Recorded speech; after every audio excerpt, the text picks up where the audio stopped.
Roy has received many awards, and justifiably, but my favorite example of his awards is the William James Award from the Society of Psychological Science about 10 years ago. And the reason why that is a favorite for me is that William James is also my favorite historical figure in psychology.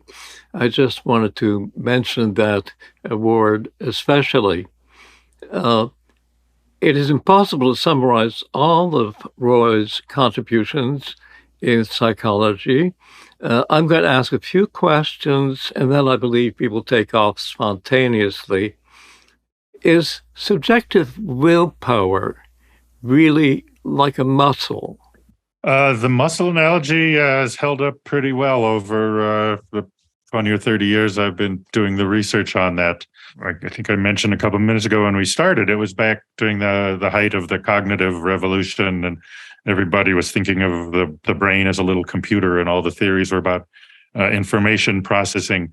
And so energy was not really a factor. In fact, I used to joke energy models were so out of fashion, we weren't even against them anymore.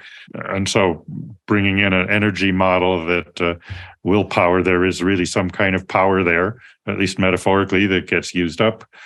That was kind of radical at the time. Now, as you commented, the energy models are now more back in fashion, partly due to the influx of biological thinking into psychology, because biology, life is an energy process itself.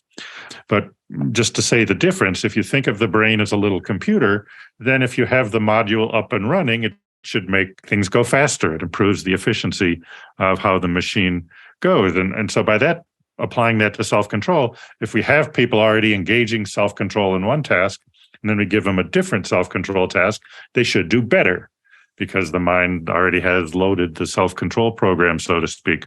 But we consistently found the opposite, that after one exertion of self-control, if there's a demand for another one, they do worse on that, which is more in line with the idea that some energy was used up. And the analogy of a muscle is good, that when you exert a muscle, then it gets tired, and so on the next task that comes along often will not do as well, will not perform as well when it's tired.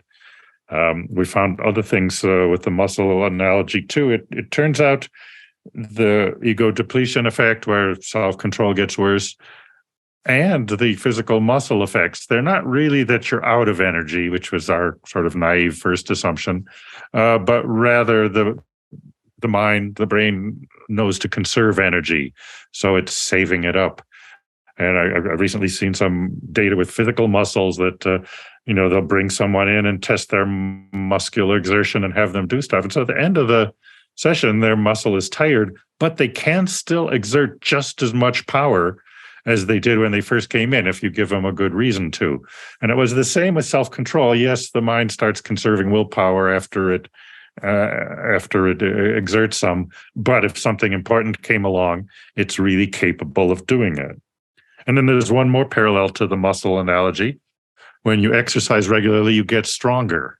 This seemed a little far-fetched to me, whether this would apply with self-control, but we tried it. And yes, having people do self-control exercises for a couple of weeks made them do better on lab tests of self-control. Even we pick tests that are very different from the exercise. So like the first exercise that worked is we had people work on their posture. You see, all day, whenever you think of it, sit up straight, stand up straight. And they did that for 2 weeks, and then we tested their self-control with things that had nothing to do with posture. One of the classic lab tests is how long can you hold your hand in ice water, or how long can you squeeze a hand grip, or how long do you keep trying at a difficult puzzle before you give up? Those are a variety of measures. And yes, on all those things, having strengthened your willpower muscle, so to speak, by exercise, they did better in the lab test afterward.